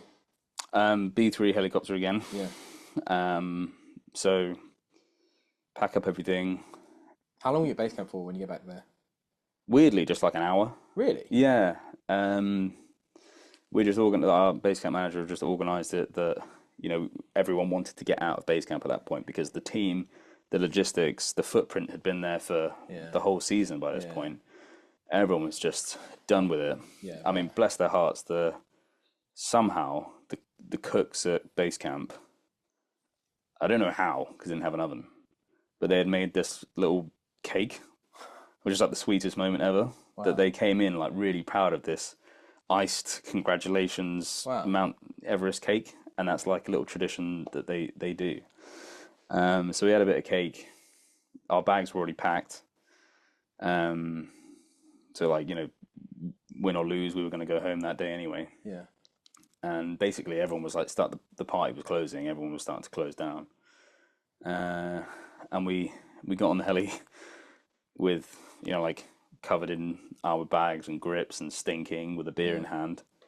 That's a pretty cool moment. This is the coolest moment ever. Yeah. The helicopter rides are terrifying. Yeah. Because they just about have enough engine to like get over every feature, and they get blown around like flies in a blizzard. But you just don't care at that point. No. And you're just relieved. I'm just like, I don't have any more nerve to give anymore. Yeah. I can imagine that being the case. Yeah, I was like, if we crash, I don't care. I'll just close my eyes and take it. If he dies, he dies. If he dies, if I die, I die. Would be a bummer to like die on the way down. That would be a kick in the nuts. So yeah, got back down to Lukla and then a helicopter on from there. But yeah, one of the highest highs. Following a pretty low the first time. And I guess like just feeling that oxygen as well, and then you go back into Kathmandu and chill in a hotel for a day or two.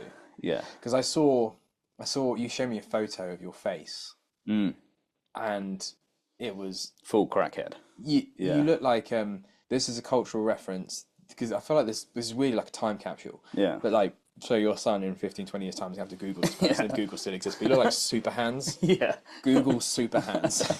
That's what your dad looks like. Yeah. Like Yeah, it's literally. it's Like, fucked. And you told me that you didn't take a piss for 2 days. yeah. Yeah. Like that's Yeah. just. I mean, even that to like anyone is unthinkable, but is a tiny fraction of Yeah. the whole experience. Yeah. And there are like so many minor details that I suppose with the fullness of time you start to forget. But through descending, and the foot and my right foot slamming against the side of a rigid high altitude boot, basically like I had a fractured little toe. So it's just the most painful thing, and you're like walking around Kathmandu for the next 3 days, like limping around, and toes were numb from like nerve damage and the cold. Hands the same thing, kind of nose and ears the same thing. Like nothing, everything just hurts for days and days and days, and you know, it's not like I kind of wish I had, but it's not like we went out and Party. ordered like sparkling champagne bottles in Kathmandu. We just didn't.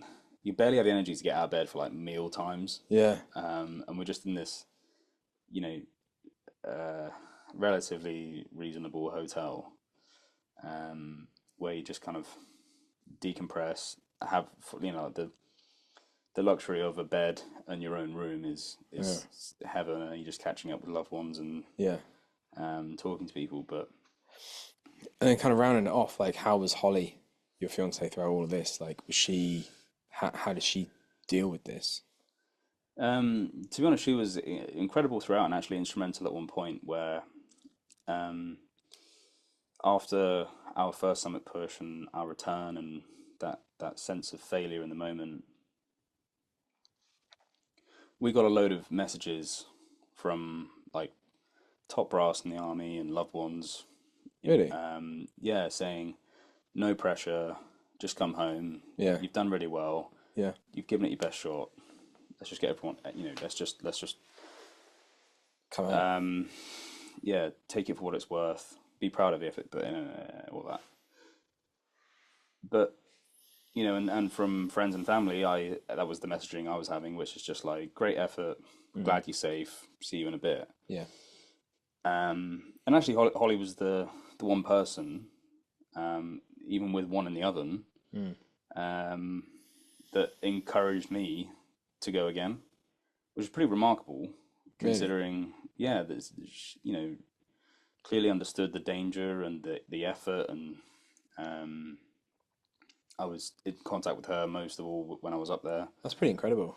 Yeah, it's pretty Well, big. more than pretty incredible. Yeah, in hindsight from her, it was a pretty huge deal, and showed me that she like understood me and supported me and loved me no matter what, despite probably her being at more risk if something went wrong. Yeah. So that was a pretty amazing thing from her, and pretty lucky to have her in my corner. Yeah. Throughout that, because it was kind of her words that said, you come this far, it means everything to you at this moment. I'll still love you if you come home, but I think you should go again. Really? Yeah. So it was like, yeah, pretty amazing. It's a pretty strong message to send, isn't it? Yeah, and it was really touching, really moving, and means a lot moving forward. So Yeah. yeah, That's pretty incredible. And then I suppose kind of final things, like what was it like coming back into the military and stuff when you got back? Was it like get on with the day job, or was it hero's welcome, or somewhere in between? Yeah, it was a bit of a hero's welcome. We went around to the seniors mess, like where all the senior soldiers live, and you know, all raised a glass of port, and had a bit of a pat on the back, and gave a pretty lackluster speech. Yeah, because we'd landed back that morning. Oh, right, and okay. travelled back through, been processed, You're fucking cooked. and then we're like in front of 50 blokes being like, "Oh yeah, thanks very much." And then yeah, it kind of is back on the day job. You know, like incredibly that the guys, a 22-year-old soldier, one member of the team, gave literally 100% of himself on the mountain. Came back down, didn't summit, but got tantalizingly close. And then deployed on really meaningful operations 3 or 4 weeks later. You know, which is, I suppose, it was, to me, it was like testament to how incredible like some people are that serve the country still to this day without anyone else knowing. And we'll never know like what they do. And that we have young guys who are willing to go out there and do that. And then get on the day job a few weeks later. And it's not an admin day job. It's it's 6 months being away. Of more of the same, but that's what they sign up for, and they love it. So no, it was really a good welcome back from the army, and it was big pats on the back, but in a typically stoic way. It was anyway, we've got stuff to do. It's kind of the best way to be about it, isn't it? It was a handshake and a nod, and very proud of you, and then on from there. And then, like, final thing is like anything that's kind of left you with any thoughts about, be it Everest or people that do it, people that don't, the Nepalese, the army, anything that's changed in your head from before to after doing it. I vastly underestimated how hard it was going to be. Full respect to anyone who does it or has ambitions to do it. I thought going in, I was like, well, civvies do it, I can crack it, no problem. No, it was really, really hard and took everything out of me. There's, for 99% of it, and I think like anything in this day and age, anything that's worthy of achievement or anything that's, considered high and lofty gets a lot of bad press. I think Everest gets a lot of bad press, and people will knock it for being this achievement that everyone aspires to. But it's still the biggest mountain in the world. It's still, it's still the one that eludes a lot of climbers, and anyone who has the courage and the wherewithal and the funding to do it, I'd say go for it. It's the adventure of a lifetime. I had the best time ever. I have memories that I'll never forget, good and bad, and it was one of the best things I've ever done. I mean, it's kind of like you said about that stoic thing about the way the army just get on with stuff. It's kind of the same here, isn't it? Like, I don't know how you deal with that, and it's funny talking like with the family about it. How much do you say about it? How much do you not? And that was part of wanting to do this, was to actually, because I think without a purpose for having a conversation like this, it's kind of hard. It feels like an interrogation, but somehow you label it as a podcast, and then it kind of makes a conversation out of it. No, it's great. But I'm like very grateful to have this opportunity to ask you about it, because I don't think I'd have ever really known. And I talk to people about it, and then they ask me about it. I'm like, I don't have a clue. I don't know. He went up and went down. Like, that's all I can say. But, without saying cliched crap that's not worth the oxygen, like, it's just a remarkable achievement. And you should be, and I'm sure you are incredibly proud of it, but then your son should be as well. And then just to say you've done it, you've stood on the ceiling of the earth or the roof of the earth, or whatever the expression is. Very few people get to do that. And very few people get to attempt it, and some of them don't make it back, and you did.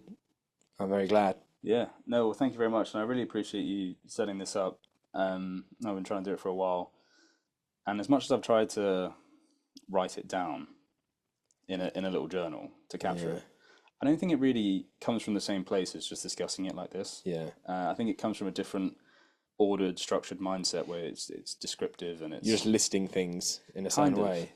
So I think this as a capture of a moment at one point in life is I really, really appreciate it. And I think, in years to come, if no one else, I'll look back on it and think that was really cool. And I'd love to hear it back from, my employees telling it to you. So thanks. Maybe this is something we have to cut out of it, but what are you going to do now? How do you top that, or do you not want to top that? Geth and I have had some conversations about what we're going to do next, about like if there is anything that we could go and do, or like break some records or something. But I don't know. I think next port of call is having a baby. Well, and then cracking on with the career. Well, so it's having a baby. The challenge starts now. Exactly. We thought it was hard. You ain't seen nothing yet. No, good. All right, we'll leave it there. Well done. Cheers, brother. Bye.